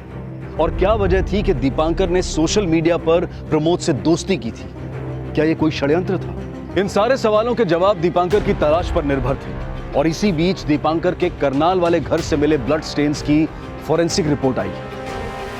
सर, दीपांकर के करनाल वाले घर में जो खून के धब्बे मिले थे वो प्रमोद के ब्लड ग्रुप से मैच करते हैं। प्रमोद को दीपांकर के घर पे मारा गया और मर्डर करके बॉडी डंप कर देना अकेले दीपांकर ने तो नहीं किया होगा। हो सकता है उस रात उसके साथ कोई और भी रहा हो। और सर, दीपांकर के कॉल रिकॉर्ड से बहुत सारे नंबर सामने आए हैं जिन्हें फेक आईडी देकर खरीदा गया था, लेकिन फिलहाल सारे नंबर बंद हैं। सर, कहीं ऐसा तो नहीं कि यही लोग दीपांकर की गैंग के हों? लेकिन सुरेश, एक बात मुझे शुरू से खटक रही है। प्रमोद जैसा मामूली सा लैब टेक्नीशियन दीपांकर जैसे अपराधी से ऑनलाइन चैटिंग क्यों कर रहा था? कहीं ऐसा तो नहीं कि प्रमोद का दीपांकर के अपराधों से कोई कनेक्शन हो और यही उसकी मौत की वजह बना? इस प्रमोद की भी पूरी हिस्ट्री निकालो। सर, मैंने मधुबाला के कॉल रिकॉर्ड चेक किए। सर, मधुबाला का नंबर पिछले दिनों करनाल में एक्टिव रहता था। सर, मधुबाला के कॉल रिकॉर्ड में 3 नंबर ऐसे हैं जो फेक आईडी के हैं, और इन नंबर से अक्सर मधुबाला को कॉल किया जाता था, जो कि अभी बंद है। आप लोग मुझे कहाँ लेकर जा रहे हैं? कुछ तो बताइए। मैंने कुछ भी नहीं किया है। किसी को मेरी बात तो सुनिए। मैं क्यों लेकर जा रहे हैं मुझे? अरे सर, मैं नहीं जानती दीपांकर का है, मेरा भरोसा कीजिए। इन नंबर से तुम्हें कई बार कॉल हुए हैं। किन के नंबर से हैं? अब बोलोगी या हम तरीका बदलें? सर, मैं नहीं जानती। हो सकता है दीपांकर ने कॉल किया हो। उसका फ़ोन बंद होने के बाद उसने मुझे 1-2 बार दूसरे नंबरों से भी फ़ोन किया था। 1-2 बार नहीं, कई बार। और तुम्हारा फ़ोन करनाल में भी एक्टिव था, जहां दीपांकर ने प्रमोद का मर्डर किया। यह है प्रमोद। तुम्हारा इसके मर्डर से क्या कनेक्शन है? सर, मेरा कोई कनेक्शन नहीं है, और मैं इसे जानती तक नहीं। दीपांकर के गैंग के बाकी मेंबर्स को तो जानती होगी। सर, दीपांकर गैंग से मैं सिर्फ दीपांकर को जानती हूँ, और उसका कोई गैंग नहीं है। वो तो अपना फैमिली बिजनेस संभाल रहा था। किडनैपिंग, एक्सटॉर्शन, कॉन्ट्रैक्ट किलिंग, ये सब धंधे हैं उसके। कहीं ऐसा तो नहीं कि तुम्हारा भी उसके धंधों से कोई लेना देना हो? मेरा कुछ लेना देना नहीं है किसी भी चीज़ से। मुझे तो लगता था कि वो बहुत अच्छे खानदान से है, अपना फैमिली बिजनेस संभालता है। मुझे नहीं पता था कि वो झूठ बोल रहा था मुझसे। चलो मान लिया कि उसने तुमसे झूठ बोला, लेकिन दीपांकर जैसे क्रिमिनल से तुम्हारी दोस्ती हुई कैसे? सर, करीब 1.5 साल पहले मैं रुड़की के एक हॉस्पिटल में नर्स थी। दीपांकर अपने पापा के कैंसर का इलाज कराने वहाँ आया था। काफ़ी वक्त तक मैंने उसके पापा की देखभाल की, पर कैंसर होने की वजह से वो ज़्यादा वक्त तक जी नहीं पाए। उनकी डेथ के बाद दीपांकर काफ़ी टूट सा गया था। उसी वक्त हमारी फ्रेंडशिप हुई। मतलब तुम उसे 1.5 साल से जानती हो, तो ये भी जानती होगी कि वो इस वक्त कहाँ है? सर मैं नहीं जानती सर, ये भी मुझे अभी पता चल रहा है आप लोगों से कि वो क्रिमिनल था। देखो मधुबाला, अगर दीपांकर के बारे में कुछ भी जानती हो तो सच सच बता दो। सर मेरा भरोसा कीजिए, मुझे सच में नहीं पता दीपांकर का, मुझे सच में नहीं पता। क्या दीपांकर वाकई मधुबाला को अपने प्यार के जाल में फंसाकर उसे अंधेरे में रख रहा था? मधुबाला बार बार पुलिस से कह रही थी कि वो दीपांकर की आपराधिक छवि से बेखबर थी, लेकिन दीपांकर ने दोस्ती तो प्रमोद से भी की थी। तो क्या प्रमोद दीपांकर की आपराधिक छवि के बारे में जानता था? प्रमोद और दीपांकर की दोस्ती से दुश्मनी का ये राज अभी बेपर्दा होना बाकी था, और इसी बीच पुलिस को दीपांकर से जुड़ी एक और अहम जानकारी मिली। सर, कोटा पुलिस का फोन था। दीपांकर के कोटा वाले घर का पता चल गया, जहां दीपांकर रहा करता था। कोटा चलने की तैयारी करो।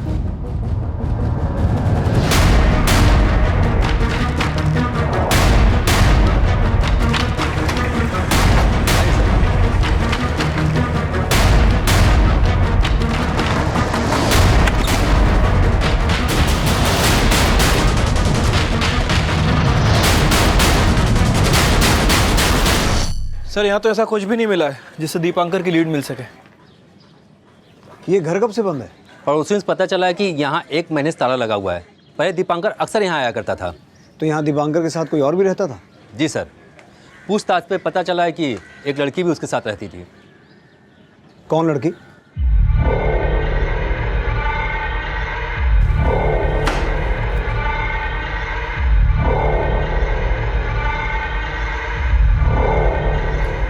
पापा, ये पैसे कहाँ से लाई तू? भैया के बॉस का फोन आया था, उन्होंने मुझे लैब बुलाया था। ये भैया की आखिरी सैलरी है।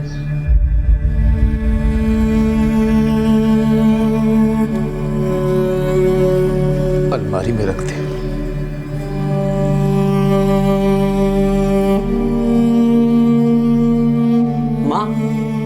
ये रही इस मंथ की सैलरी, और ये रहा आपके लिए गिफ्ट। अरे बेटा, लेकिन इसकी क्या जरूरत थी? वैसे ही तेरे ऊपर घर के सारे खर्चे हैं, ऊपर से घर की लोन भी तू ही भरता है, फिर ये सब की क्या जरूरत थी बेटा? आप ना बहुत टेंशन लेते हो, आप ना थोड़ा रिलैक्स करो।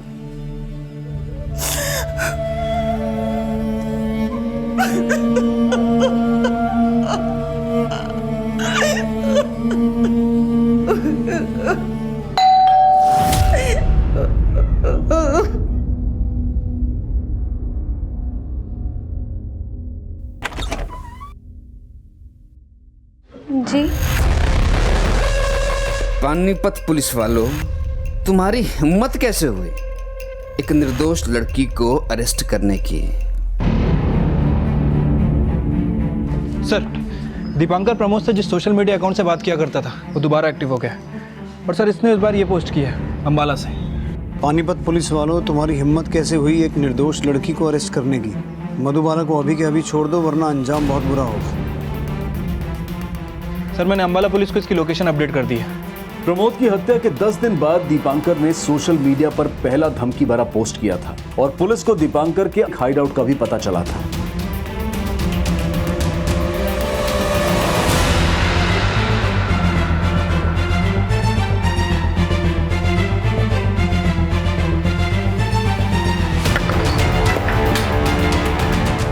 सुरेश, अंदर चेक करो।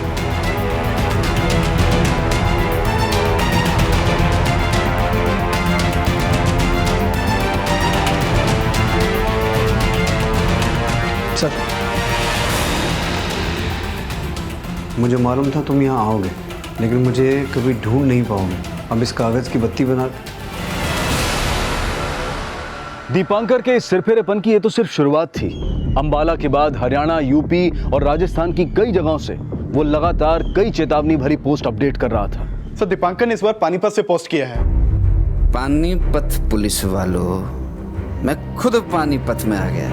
हिम्मत है तो ढूंढ के दिखाओ।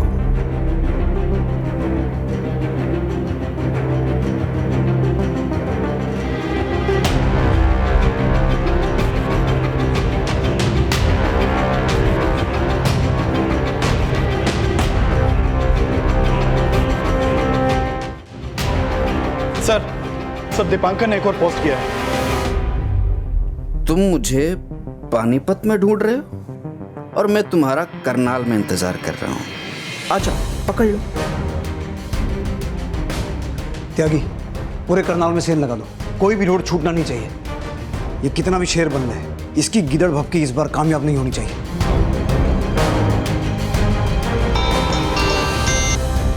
हाँ बोलो सुरेश। सर दीपांकर ने इस बार आगरा से एक नया वीडियो पोस्ट किया है। वीडियो? मैंने मारा प्रमोद को।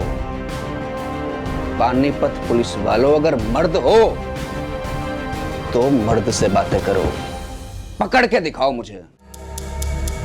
आखिरी चेतावनी देता हूं, अगर उस मासूम मधुबाला को 2 दिन में नहीं छोड़ा तो उसके एक एक आंसू का बदला तुम सबसे लूंगा।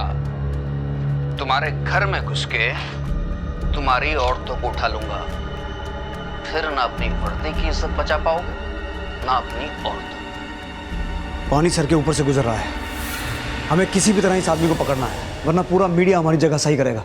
अपने खबरियों के नेटवर्क को फैलाओ, मुझे जल्द से जल्द आदमी अंदर चाहिए। मूव। Okay sir. पुलिस इस बार पूरी मुस्तैदी से दीपांकर को ट्रैक करने की कोशिश कर रही थी, लेकिन एक के बाद एक नई कोशिशों में असफलता हाथ लगने के बाद अब पुलिस को दीपांकर को पकड़ने का एक और मौका मिला था। जगह थी हरियाणा का सोनीपत शहर। बस इंतजार था दीपांकर और पुलिस के आमने सामने आने का।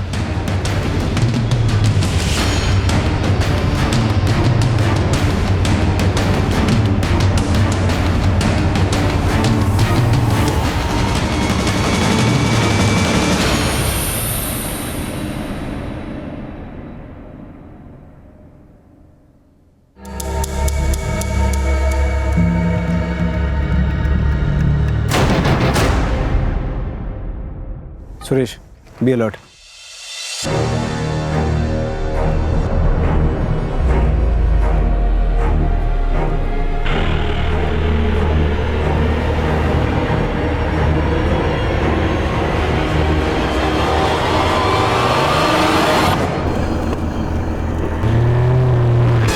गाड़ियों रुक।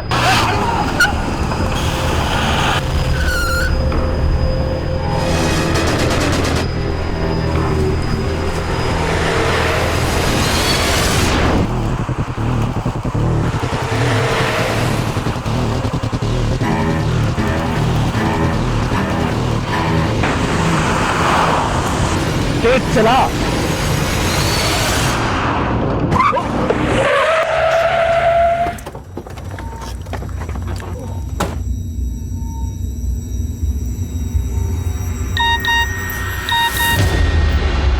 सर, हाथ को आया पर मुंह ना लगा। अब मैं चला विदेश, कभी ना पकड़ पाओगे मुझे। एक कुख्यात अपराधी अब विदेश भागने की फिराक में था और अब पुलिस ने अपने खबरी नेटवर्क को और भी सक्रिय कर दिया था। और कुछ दिनों बाद पुलिस को दीपांकर की एक और सूचना मिली। हाँ अशोक बोल। साहब, सोनीपत ना से यूपी के गाजीपुर में एक चांस मार सकते हो। चांस नहीं मारना अशोक, सीधे दबोचना है उसे। खबर बोल। दीपांकर उसके गैंग ने गाजीपुर में एक सुपारी ली है साहब, और आज रात वो किसी का मर्डर करने वाले हैं। उससे पहले हम उसे खत्म कर देंगे। तू ठिकाना बता उसका।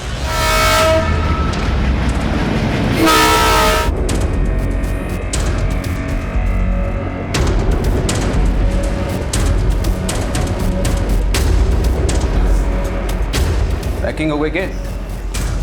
चल जल्दी कर, निकलना है।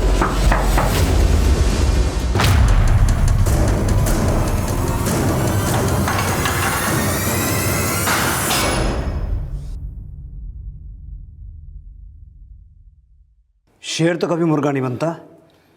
अब बोल, क्या है तू? प्रमोद को क्यों मारा? मैंने ना मारा किसी को, और सोशल नेटवर्किंग पे अकाउंट भी मेरा ना है। कोई मेरा फोटो डाल के बदनाम कर रहा है मुझे। ऐसा मैं कोर्ट में बोलूंगा।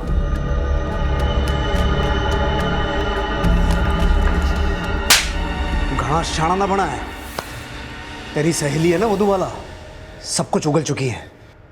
सर, मधुबाला की हिस्ट्री खोद के निकाली है। 7 साल पहले अंबाला के एक इंस्टीट्यूट में ये नर्सिंग का कोर्स कर रही थी, और सर प्रमोद भी उसी इंस्टीट्यूट में लैब टेक्नीशियन का कोर्स कर रहा था। मतलब मधुबाला प्रमोद को पिछले 7 साल से जानती थी? तो हो सकता है प्रमोद के घर वाले भी मधुबाला को जानते हो। जी, इसे पहचानती है? ये भैया की बहुत अच्छी दोस्त थी। भैया इसे शादी भी करना चाहते थे। करीब 7 साल पहले की बात है। मैंने उसे अपनी फैमिली से भी मिलवाया था, पर मेरे पापा को पसंद नहीं आया। प्रमोद की फाइनेंशियल हालत ठीक नहीं थी। पापा को लगता था कि वो मुझे कभी खुशी नहीं रख पाएगा। आई एम सॉरी प्रमोद, पापा हमारी शादी नहीं होने देंगे। उसके बाद रुड़की में मेरी जॉब लग गई, हॉस्पिटल में। वहाँ मैं दीपांकर से मिली और हम लोग काफ़ी अच्छे दोस्त बन गए। सर, पापा को वो बहुत पसंद आया। उसके पास घर था, गाड़ी थी। पापा को लगता था वो मुझे बहुत खुश रखेगा, पर सर हम ये नहीं जानते थे कि वो एक क्रिमिनल है। लेकिन तुम्हारे एक्स बॉयफ्रेंड प्रमोद की उससे दोस्ती कैसे हुई? दोस्ती मैंने की उससे, क्योंकि वो मुझसे मेरी मधुबाला को छीनना चाहता था। तुम अभी प्रमोद से बात करती हो? ऐसा कुछ भी नहीं है दीपांकर। मैंने तो उसी दिन उसे खत्म करने की सोच ली थी, लेकिन वो मधुबाला के टच में था। इसलिए मैंने प्रमोद से सोशल मीडिया पर दोस्ती की और 12 सितंबर को मैंने उसे करनाल बुलाया।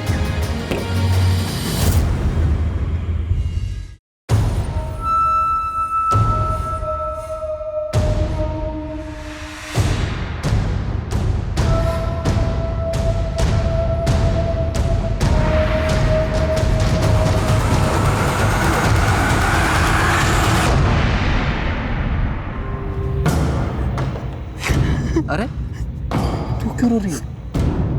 वो तो तेरा पास था ना। ये हुई ना बात। चल अब अपने पास को कुचल दे और साबित कर कि तू मुझसे कितना प्यार करती है। अच्छा चल कुचल दे उसे। अरे चल कुचल, चलना। सर, मैं दीपांकर को रोक नहीं पाई क्योंकि मैं उसके बच्चे की माँ बनने वाली।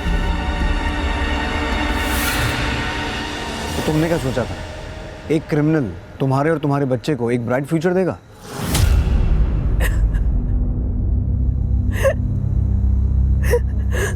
झूठी चकाचौंध को देखकर हम अक्सर बुरे को अच्छा समझने की भूल कर बैठते हैं।